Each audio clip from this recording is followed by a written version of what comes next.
That's not the correct one. Do you have your flash drive? I put it on from the flash drive onto there.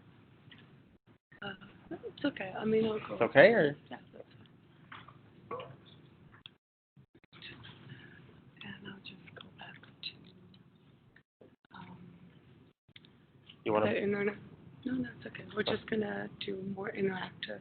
Okay. So do you want me to close this down, Yeah, or? if you can just yes, you can end it for now. You should I'll pull it back up. All right.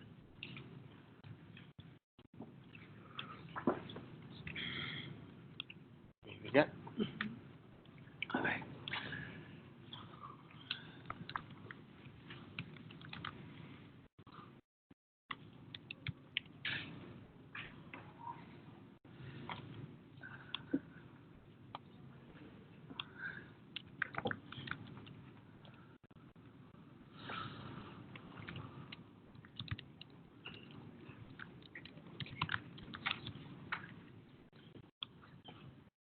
Good morning. I'm setting up for a second to have a little bit more interaction with you through the Mentimeter interface. So talk amongst yourselves. I will call you in a second.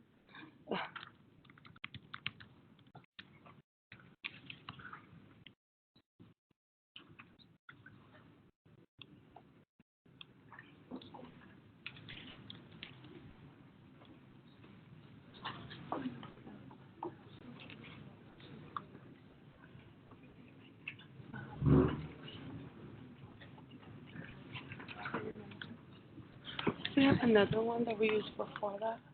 Oh, okay. Go. Do you want me to try it? Go Grumman's. It might be.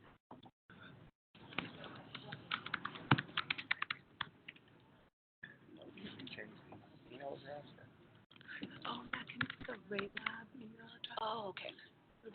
Is it the psych one?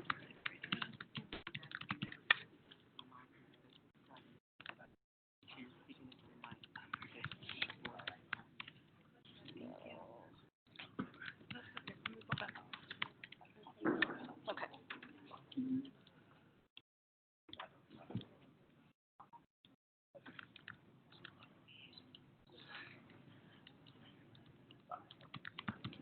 No, I could just put my.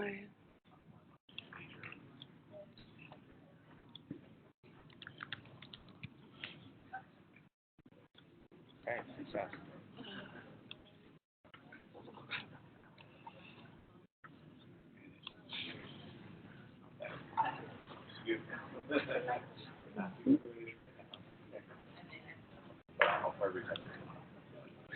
Just make it full screen.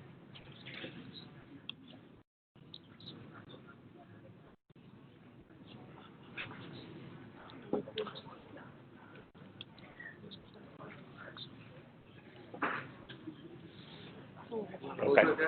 Okay. Yeah, we're good. Okay. All right, so I think we're about ready to get started. I'm Laura Ray. I am very touched by what Norma had to share with us, and I'm glad we had a little time so they have to immediately follow Norma. I'm a psychologist, professor at UCLA in psychology and also psychiatry, and a lot of my work has really focused on addiction, including smoking cessation. What I want to do today is, along with some wonderful young scientists from my lab, I want to share with you some clinical characteristics of smokers so that we can really be aware of the complexity of the presentations. And before we can get to that, some of you are very savvy. I see coping already in there. What we're trying to do here is, if you go to www.menti.com and enter this passcode 13078, then you can participate for free on your cell phone. And you know, we're going to go through some questions together so that we can really interact and I can get more information from you as we go along, okay? So if you need help, raise your hand. We can probably go around and help people if you guys want to do that. So we're ready to help you if you need help, but you should be able to go to menti.com and enter this code 13078, and then the answers start to pop up. I have 3, 4, 5, So habit, addiction, strength, coping, your answers are going to pop up right here. Okay? And that way we're kind of working through this together. Like I said, we're more than happy to help if you need help accessing it. But I'm going to give you a couple minutes so we can start to have a mosaic, if you will, of the responses. Now, in this presentation, the way I did it is that this passcode, I don't want you guys to have to enter passcodes every time. This passcode has question 1, 2, 3, 4. For now, just complete question 1. And then together we'll get to 2 and 3 and 4. Okay? That way we're kind of all together working on this.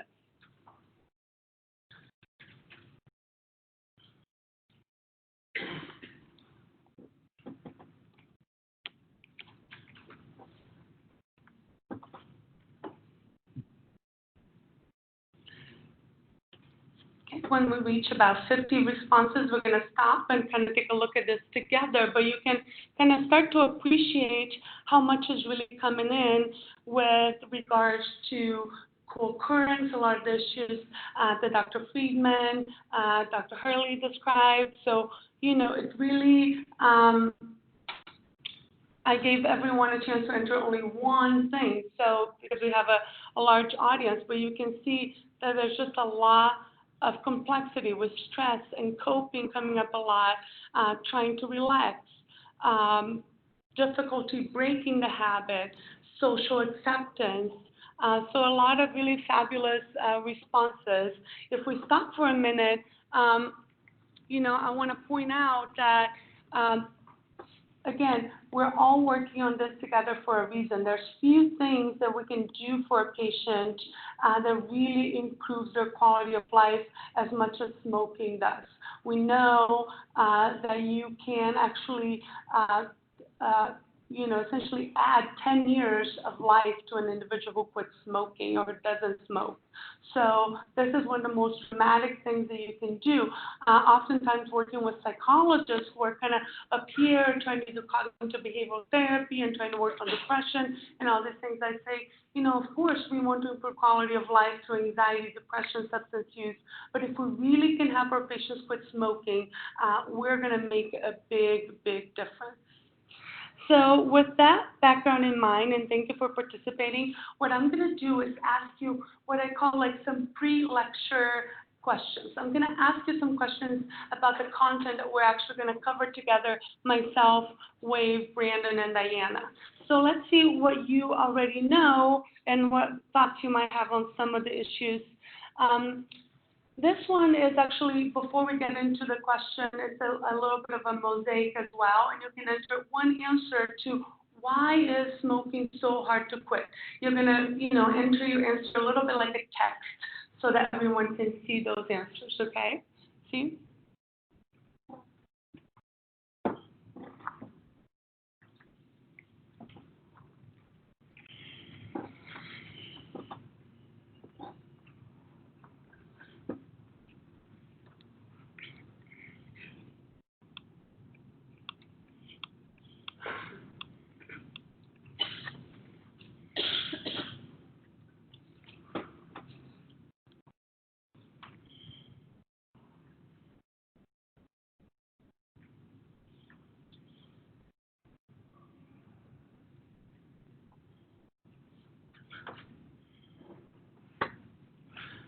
So excellent. As you can see, a lot of us here are pointing out the fact that nicotine is addictive, that there's something about the drug that functions as a reinforcer, even in animals, non-human primates, mice. What you see is that once they get nicotine, they will start to work for more nicotine. That's a natural reinforcer. And over time, it changes the brain in ways that makes it harder and harder to quit.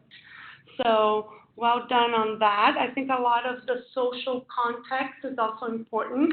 So I appreciate many of you bringing up things like the environment and learning at a young age, and stress and coping, again, very important. It does feel good. That's what makes it a reinforcer, right? So very, very nice set of responses here. Now we're going to go a little bit to more multiple choice types of questions. The first one is, which of the following substances most often co-used with cigarettes? And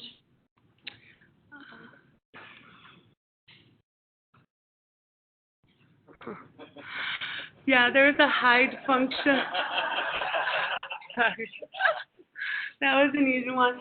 There is a hide function in which, like people don't see the answer until the very end, but I think, we're working on a different computer.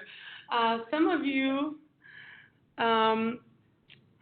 well, there's good agreement, I would say, that alcohol is really the culprit. So we're going to talk a lot about alcohol, and in particular, I'm going to emphasize heavy drinking smoking, because when drinking reaches a heavy drinking level, not alcohol dependence, not alcoholism, then it really interferes with cessation. That's something I want to talk to you about. Good job, guys. So this is a little more complicated. Depression is more common in smokers than non-smokers.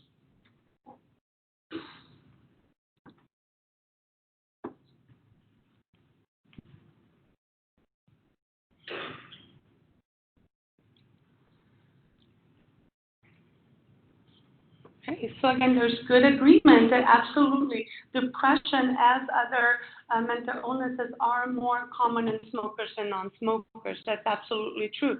But there's something unique about depression that I'm going to spend time talking to you about. And that's really what the next question is about. Which clinical feature of depression is particularly salient in smokers? There's something about depression, a particular feature of depression that we see as critical to smokers.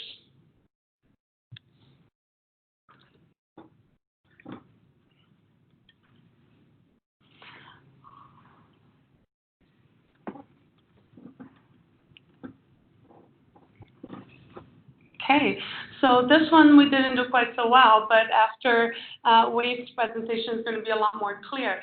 Really, anhedonia is the component of depression that is very salient in smokers. So essentially, anhedonia is described as, lack of interest or pleasure in things. And a lot of the smokers really report anhedonia and inability to experience pleasure, and cigarettes quickly give a jolt of reward in the brain. So there's something unique about anhedonia that we'll talk more about as a feature of smokers. Now, Brandon's going to cover some of this, but what is the smoking rate among individuals with schizophrenia? And I gave you several options: 20%, 37, 50, 62. So if you think about your patients with severe mental illness, particularly psychotic disorders and schizophrenia, what percentage of them are current smokers? Good job. So a lot of you are picking the pink bar. You're going for the highest prevalence, and that's absolutely right. Brandon spent some time with you on this, but that's absolutely right. Oops, controlling my... 62% is the current estimate that we're working with. So that's a very high number. We'll be hard-pressed to find another subpopulation that smokes as much as patients with psychotic disorders.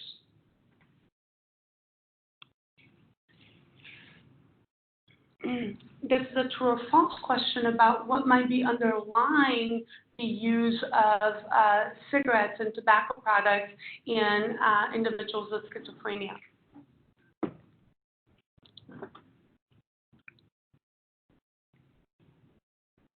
Okay. So many of you here, probably a lot of PMH folks are helping us out. The patients do endorse that nicotine does help them manage side effects. The interesting thing is that also nicotine changes the metabolism of the antipsychotic medication. So Brian can tell us as a practicing psychiatrist that smokers actually it's harder to reach a steady level of antipsychotic medications in smokers. because the metabolism of cigarettes is interfering with the metabolism of their medication. So. And this is a question about weight gain, and I put this in pounds because kilos is a little harder for us Americans, but we're looking at females. There are differences between males and females as to how much weight they gain after quitting smoking.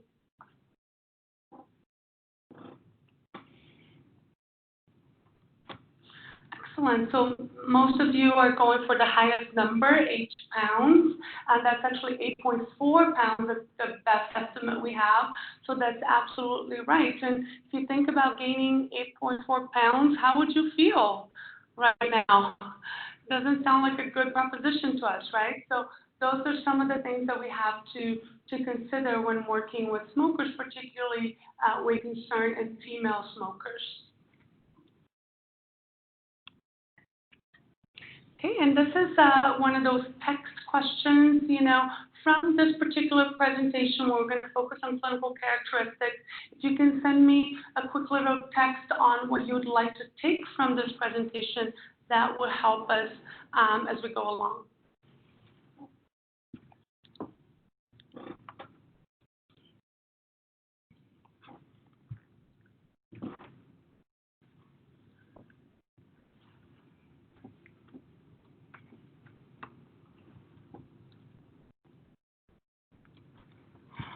Good. So this is going back to Norma's point, right, that we're going to challenge ourselves to take this information to a meaningful level, and that means altering behavior, altering our clinical practices, right? So if we are here, we're taking time away from clinical service and other duties, our job is to go back to those duties stronger than ever and with new information to make a difference, right?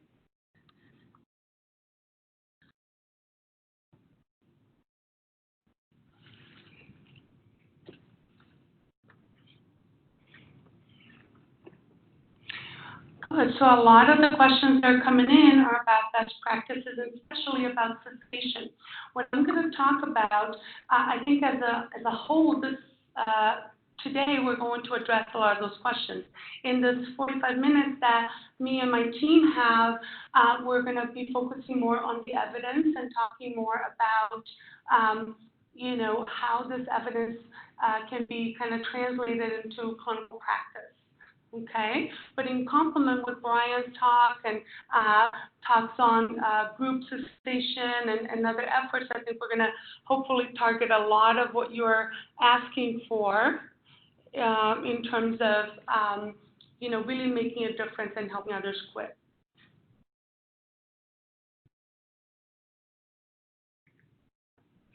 Okay, I'm taking a moment to read your answers so I can try to address them as we go along to the best of my ability.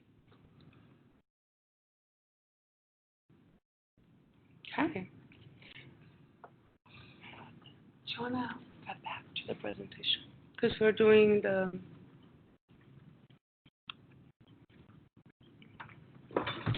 Oh, yeah, I have it here. That's the final one, because there were 2. Oh, okay. Here we go. That's the one. So we just need to present that one. Oh, no, Not this one here, okay? Interesting. Yes, that's the one. Okay. Mm-hmm. Perfect.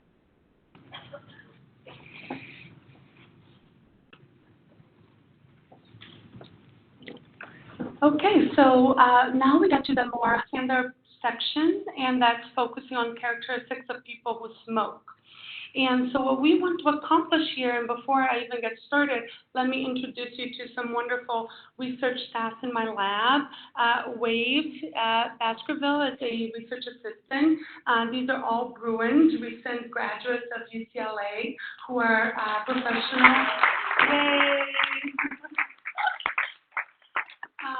Who are professional staff, full-time research assistants in my laboratory, and as part of sort of my commitment to, supporting the next generation of scientists, I'm really proud to have them here to share some information with you as well. So Wave is going to be telling us about the depression co-occurrence. Brandon Towns is an aspiring physician. Brandon is going to talk to us about the co-occurrence with severe mental illness. And Diana Ho is also a professional research assistant, been in the lab for several years now. She'll be talking about weight-concerned smokers, okay? And I'll just hang out with them throughout the morning. I'm just kidding. All right, so here's what we want to cover. We want to talk about smoker characteristics and their impact on clinical care and smoking cessation. Not all smokers are the same. So some of the characteristics that we're going to focus on are the heavy drinking patterns that poses an obstacle, the depression and hedonia co-occurrence, which is also an obstacle to cessation, severe mental illness co-occurrence, which is a very strong co-occurrence, a very high tobacco use prevalence, as I discussed, and also weight concerns. But in thinking about this, and we're going to learn from current smokers today, I want to tell you that the last thing we want to do with this set of characteristics is stigmatize our smokers. We know that stigma hurts in terms of the personal experience, but also in terms of individuals' ability to seek help. It's a major obstacle. I want to show you this graph from a study that I did that's just published now. What we did is we brought in smokers and we gave them the opportunity to either smoke or get money. And the only difference is that for one group of smokers, what we did is we gave them stigmatizing messages. We said, because a lot of the public health campaigns are stigmatizing and negative.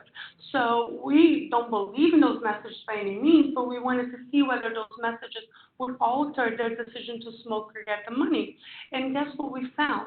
When we gave those stigmatizing messages saying that smokers lack willpower, smokers are lazy, smokers are not as informed about their health, guess what happened? They said, what the heck? And they smoked faster than the smokers who didn't get the message. So here is the red line for the stereotype threat. When we activate the stigma and stereotypes, it backfired. And part of what we, wanted to do with this is say, public health campaigns should, avoid those stigmatizing messages, and definitely clinicians should also avoid any stigmatizing content, because what it will do is will prompt this sort of what the heck effect, where people actually will smoke more and faster because they will feel like, what's the point?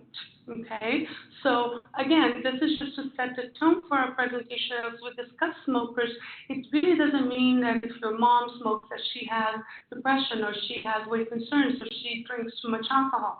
We're just talking about specific subgroups that need our attention. Is that clear? Questions at this point? So I'm going to talk about smoking and drinking for 5 minutes and then switch with my team.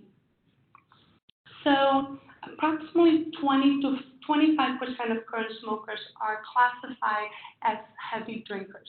Now, to be a heavy drinker, you don't need to be alcohol dependent or an alcoholic by any means. We really don't even use that term, but the National Institute on Alcohol Abuse and Alcoholism has this guidelines for what constitutes heavy drinking. And that's for men having 14 drinks or more in a week, and for women, 7 or more drinks in a week. So you can see that's a broad net that a lot of our patients meet.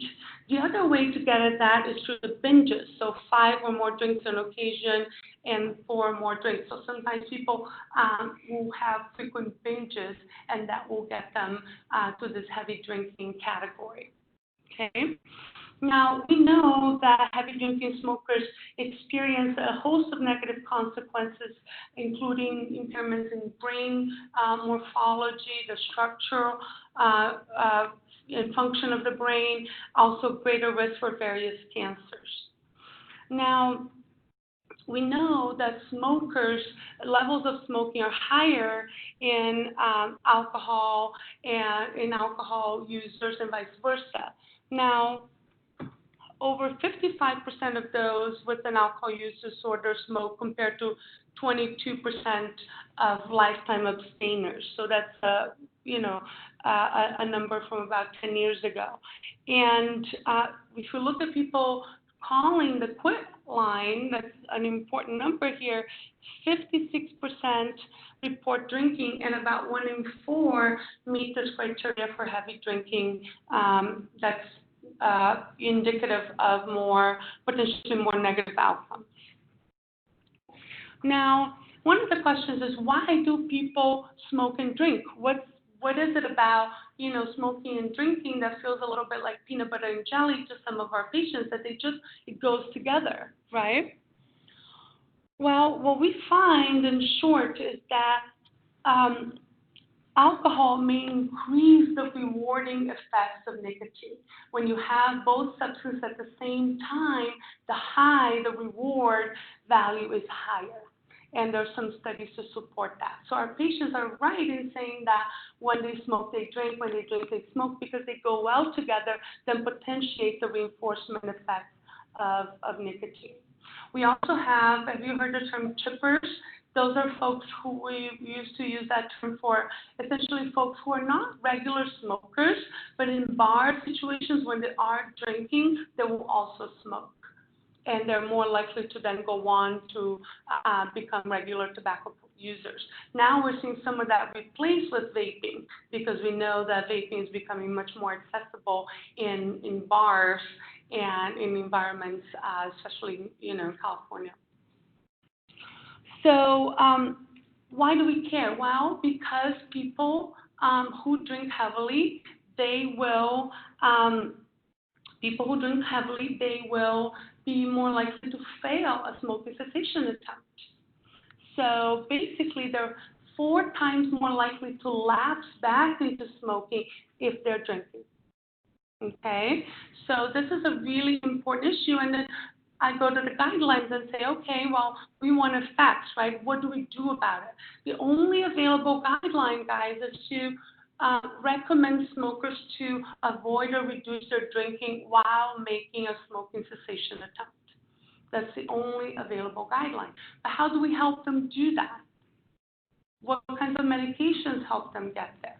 Those are the questions that I'm really excited about studying. We're actually studying medication combinations. We're just finishing a clinical trial where we combine Chantix or varenicline with naltrexone to see if we can boost the effectiveness of smoking cessation for this population. Any questions for now? All right, so I'm going to turn it over to Wave, who's going to talk to us about smoking and depression.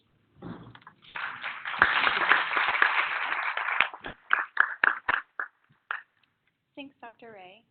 So hello, again, my name is Wave, and today I'll be going over smoking and depression and its impact on clinical care and smoking cessation. So depression and cigarette smoking co-occur at high rates. The prevalence of smoking in depression is 34 to 60%. Individuals with major depression or MDD are approximately twice as likely to report smoking than those with mental illness. Depression, it's important to note that depression is a heterogeneous clinical condition with several dimensions, one of which is anhedonia, which I will be talking more about today. So anhedonia is characterized by a diminished interest or pleasure in normally enjoyable activities.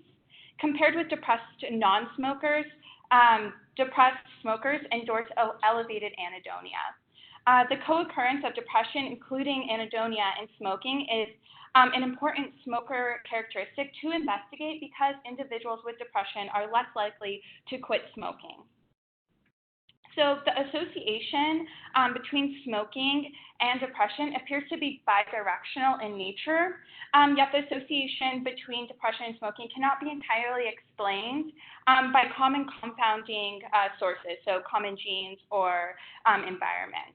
So the association between smoking and depression may result from shared genetic or environmental factors that increase the risk of developing both conditions. So the causal link between smoking and depression is interesting because collectively studies have suggested that depression may result from neurochemical changes brought on by smoking. So smoking causing or influencing depression, but also studies have found that depression may cause individuals to self-medicate with nicotine, so the depression causing or influencing the smoking. So on anhedonia and reward learning is also associated with smoking motivation, and some research has suggested that individuals with anhedonia smoke in order to enhance the ability to enjoy activities and experience pleasure. So when it comes to smoking motivation, negative effects states such as sadness are very influential. To be noted, it may not be feeling of sadness that directly leads to sensation failure, but rather pervasive inability to experience pleasure, which is the characteristic of depression, specifically anhedonia. So individuals with anhedonia may experience reduction in positive affect and expectations of pleasure during tobacco abstinence, so during those times when they're not smoking or trying to quit, which then leads to motivation to return to smoking, so relapse. So in one study found that anhedonia was related to greater frequency of past quit attempts, ending in rapid relapse. And those quit attempts, so abstinence couldn't be maintained for longer than 24-hour periods, so quickly relapsing during those times of abstinence. So a history of MDD may be associated with increased risk of developing and maintaining severe withdrawal symptoms, which then again relates to that relapse potential. So for example, memory of the pick-me-up feeling or the good feeling received from past smoking, particularly in people that have a history or current depression, may be associated with current negative mood states and reinforce behavioral patterns of that self-medication with nicotine. So although individuals with higher anhedonia have lower abstinence sustainability, they are wanting and seem to be interested in quitting smoking, which then is really important when you're looking at clinical implications. So from past research, there are some barriers to prevention and treatment that need to be addressed. Due to the bidirectional nature of smoking and depression, so not knowing, depression could be influencing smoking or smoking influencing depression. It's very important to investigate the comorbid mechanisms of smoking and depression, and that has very important implications of prevention and treatment. So knowing for that patient who's trying to quit, which one is influencing the other. So for example, if evidence for a direct or indirect cause link is established, intervention can be designed to focus on primary prevention and secondary condition. So you can know which direction the influence is going and better help that patient specifically. So an important yet sometimes overlooked issue, which I addressed earlier, was the heterogeneity in depression. So the use of standard depression measures may obscure the heterogeneity within depression diagnosis, masking those subtypes such as anhedonia, which has been proven to have such an influence and meaningful to influence on meaningful sensation outcomes, like the risk of relapse. So since anhedonia is such an important influence on sensation outcomes, it may be important to measure anhedonia in assessment batteries to assess risk of sensation failure, since those individuals with anhedonia tend to relapse faster and quicker, which past research has shown. Thank you.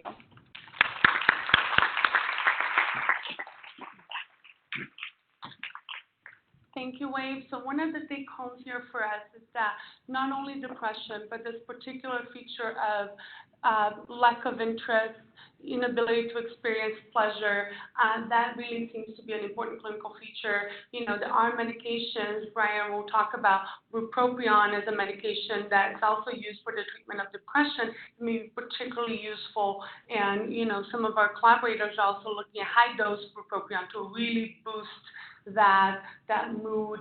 On the behavioral therapy side, when we talk about, you know, activity planning and behavioral activation that really get at the engagement with the social world and experiencing pleasure and reward.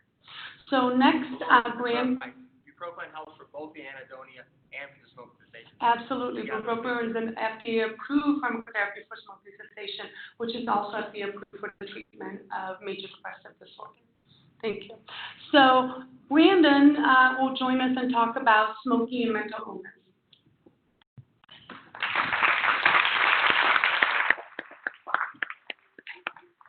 Good morning. Good morning. Can everybody hear me okay?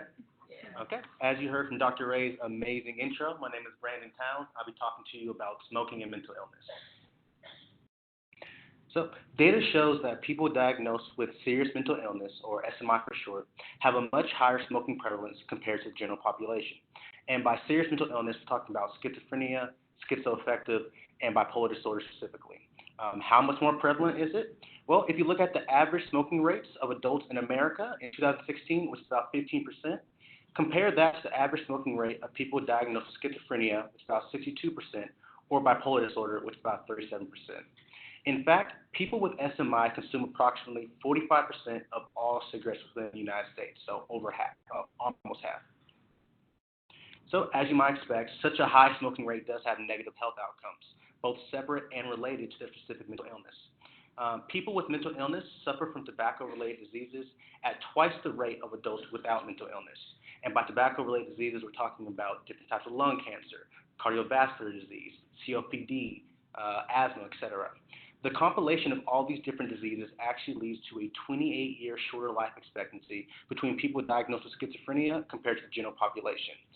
Taking a step back, 53% of all deaths of people with a serious mental illness is related in some shape or fashion to their tobacco use. Just based on those numbers alone in terms of mortality and disease, you see that this is a giant public health issue. But in addition, we also see complications between nicotine usage and the particular mental health symptoms people are experiencing. In terms of heavy smokers with SMI, we see increased positive psychotic symptoms. And by positive psychotic symptoms, we're talking about more hallucinations, more delusions, and more extreme bizarre behaviors. These same individuals also require higher medication dosages compared to their non-smoking counterparts, and unfortunately, this does lead to more hospitalizations, both involuntary and voluntary. All right. And we're all researchers, so a big question we ask ourselves when we see numbers like this is why? Why is smoking so much more prevalent for this demographic? And the overwhelming answer is to relieve some type of stress. Now, whether that stress is related to some type of side effect from the medication like we heard earlier, or to relieve some type of symptom from the mental illness.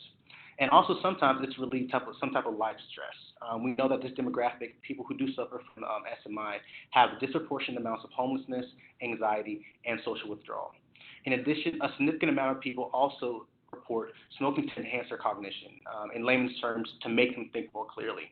We particularly see this with our schizophrenia patients who, through a phenomenon we call sensory gating, nicotine usage helps them basically filter out distractions around them so they can be more focused at the task at hand. And of course, there's also environmental factors that come into play. People with serious mental illnesses typically live in environments where smoking is common and more widely accepted. Now, compare that to other communities where cigarette usage is becoming more and more stigmatized, you might see why this is such prevalent in these communities. And of course, this demographic is also unfairly being targeted by tobacco companies who, realizing that this is their best consumer and their best customer, has different tactics and strategies to keep people with serious mental illness smoking. So, taking a step back, what does this mean for intervention? Well, despite people with schizophrenia being 3 times more likely to smoke, they are traditionally much less likely to seek out or stay with smoking cessation studies. And although people with SMI may be aware of the health risks associated with smoking, in 2019 it's very, very common knowledge that there are a lot of negative outcomes that come with smoking tobacco, these risks do not always outweigh the perceived benefits, such as relieving of life stress, medication side effects, or their specific symptoms. And although there are proven methods for smoking cessation, interventions show limited usefulness for people with SMI who smoke. And to me, this highlights the need for intervention strategies that don't just focus on nicotine dependence, but also take into account someone's particular mental health issue that may also be experiencing. Thank you.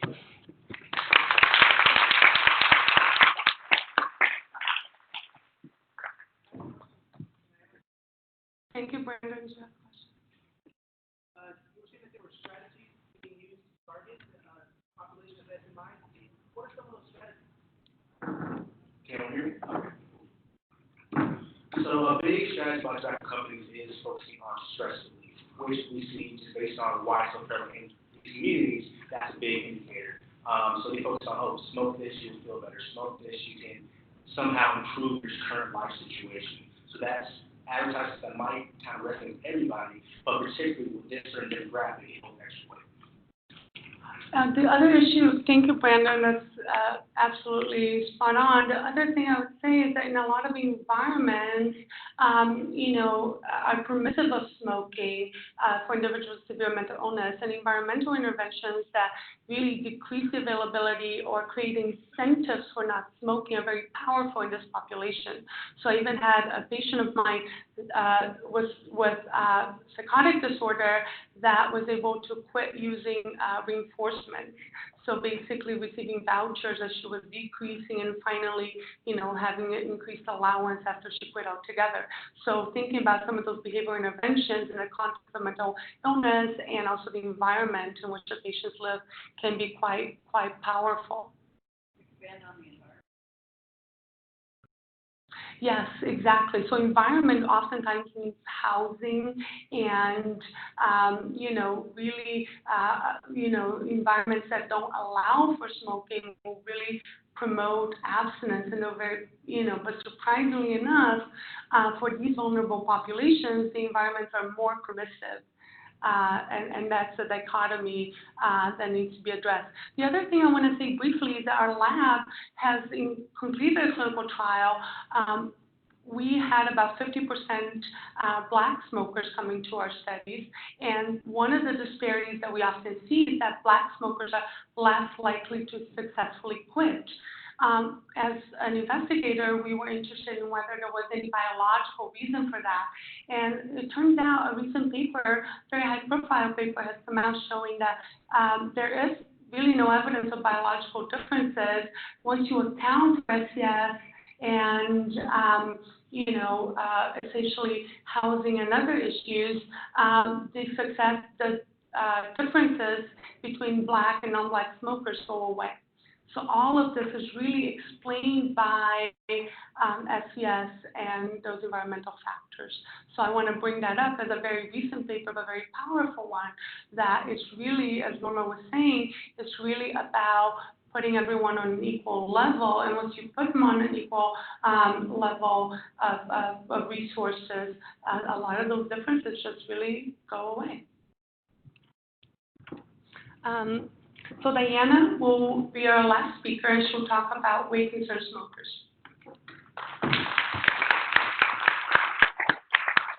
Hi, can everybody hear me okay? All right, great. I have a quiet voice, so make noise if you can't hear me. I have under 5 minutes to go through, so I'm just going to get started. So I'm going to be talking about smoking and weight concerns, especially in the context of trying to get people to quit.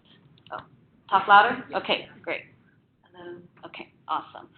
So as mentioned in the introduction by Dr. Friedman, smoking is the leading cause of preventable death in this nation, and right behind it is obesity, and the paper is listed as poor physical inactivity and also poor diet as well. So we're kind of dealing with two big issues when we're talking about quitting smoking and people that are concerned about gaining weight as well. So I have actually some old advertisements back in the mid-1900s.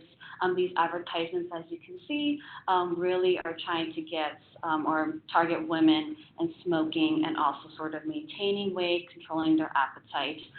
There's actually on one of the ads, reach for a Lucky instead of a sweet. So you can see that it's really trying to get people to believe that smoking can be a way to maintain a certain figure. So nicotine itself helps suppress appetite. People in general eat a little bit less whenever they're smoking, and then you can see it when people try to quit, they actually eat a lot more as a way to not only, solve the hand-to-mouth motion, but also because eating as a way to sort of get rid of the habit of putting the cigarette in one's mouth. So moving on to the next slide. So as you can see, concerns about gaining weight when people are trying to quit can really become a sort of barrier to getting them to successfully quit and also remain abstinent. So this is especially true for females. They really report great concerns about gaining weight. They're also more likely to discontinue a quit attempt due to those weight concerns. So gaining weight for women really for quitting smoking is sort of seen as something that is so bad that they would rather continue smoking as opposed to gaining the weight when they actually do. So female smokers in a study, those that reported weight concerns when they were followed up a year after they were able to successfully quit in that study, 1 year later they found that they kind of went back. And so that is something that is to be mindful of when doing research, when you're seeing anybody in the clinic or in the community. If they're female, that is something to just think about and be mindful of and maybe bring up as well. Additionally, the female smokers with weight concerns, characteristically, they're found to be younger, typically have a lower BMI compared to others, and also have lower nicotine dependence as well. All right, so what are the numbers? So on the Mentimeter, everybody was able to correctly guess that's 3.8 kilograms, which translates to about 8 pounds. That's on average of the weight gain for females. For men, it's a little bit lower, 2.8 kilograms, which is about 6 pounds. However, there is a subset of smokers that actually have major weight gains. So around 13 kilograms or more, which I think is around 30 pounds, which is very significant.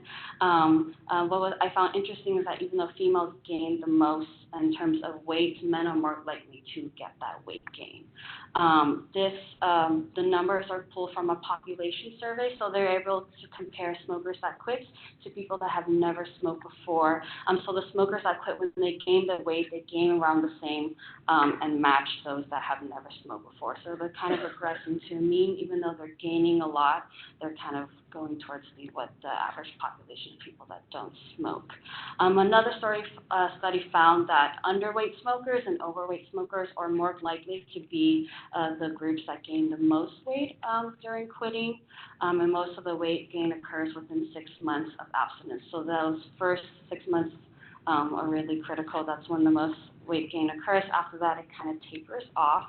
But unfortunately, only a small percentage of people that quit and gain that weight are able to maintain a healthy weight to keep it down as well. So we're dealing with two things, helping people quit smoking, but at the same time, making sure that they address the weight concern.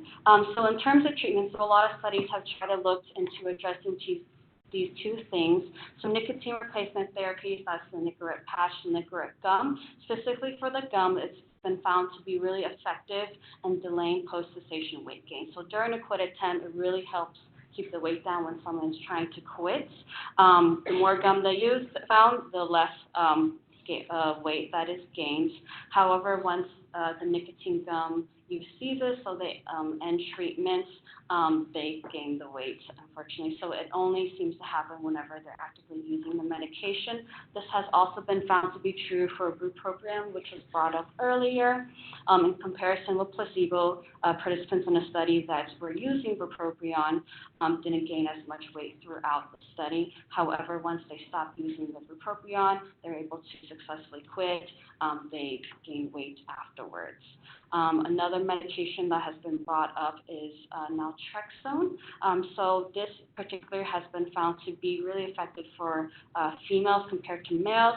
So females that are using naltrexone in the study by Dr. Keene, they gained less weight compared to their male counterparts in comparison to the females also were on placebo.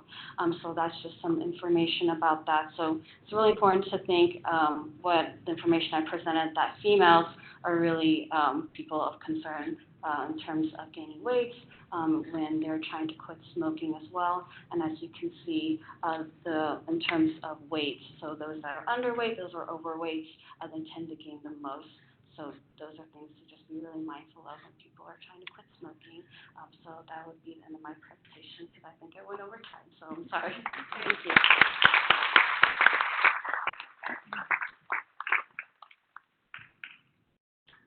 Right. Well, we're very much close to concluding so that Brian can start his presentation, there were two questions that I had, if I may show you on our Mentimeter, that I want you to think about. One is, what was most surprising about this set of talks? Was there anything we said that was surprising? And back to Norma's point, what would you do differently because of these data? What might you, as a clinician, as a provider, as a public health person, what would you do differently in your community, in your agency, as a function of this information? Did you want me to show or skip the, do you have the Mentimeter? Copyright. I think one thing is we make sure that we have some type of physical fitness activity that we address with the clients who are trying to stop smoking. That really needs to be a part of the treatment. So did you hear Norma? Good question. So I'll show this really quickly so that you can answer if you wish. But what surprised you about the lecture? If there's any fact that you want to share with us that was surprising, we would love to hear. And then I'll quickly move to your practice question. Sorry, do you want to make it bigger?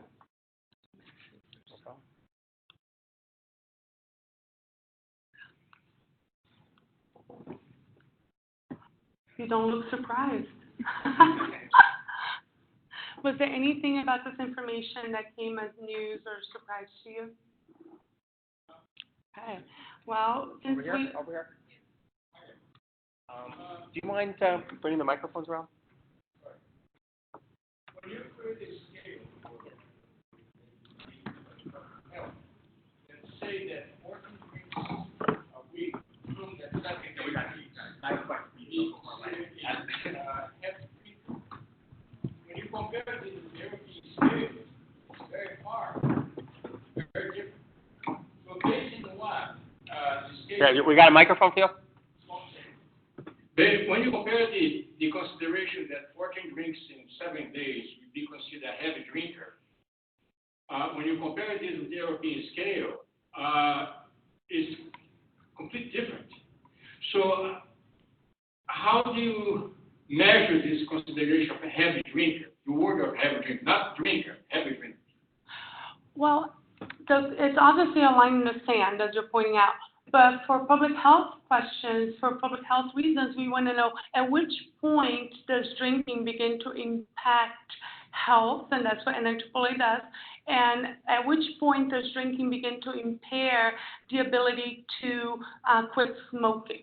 So I really don't like the label of heavy drinking. To me, it doesn't matter if you call it like moderate drinking or if you call it, weighty drinking. It really doesn't matter so long as it identifies people that we need to pay special attention to provide better care. So that's really the point. It's a great question, though. And I get that question a lot in terms of folks who are saying, how do I identify? Am I a heavy drinker? I work with college students, and they're like very shocked by those numbers. So thank you all for entering some lovely answers here. The prevalence numbers, the co-occurrence for depression, a lot of naltrexone data, so I'm interested, so maybe Brian will follow up on that. Nothing surprising. Okay, I clicked on that one.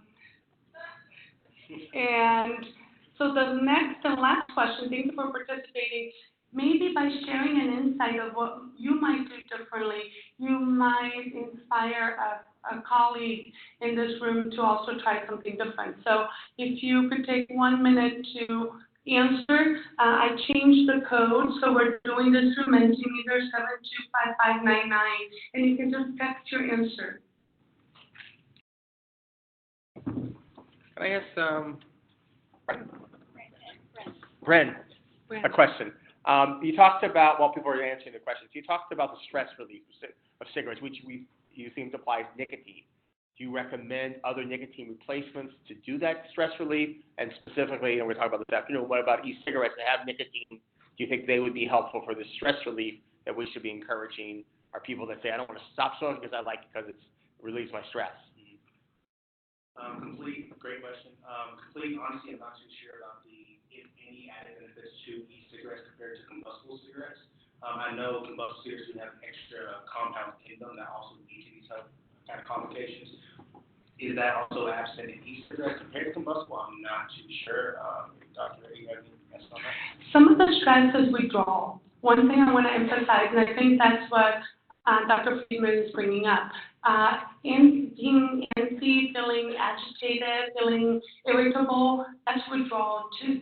And so the medication through nicotine replacement is quite effective. And some would argue you should do a lot of it and be liberal with some medication, nicotine replacement. And I think Brian will speak to that in a moment. If you don't mind, I want to scroll through some of those questions so I can wrap up. And Brian, nicotine, I'll come back to you.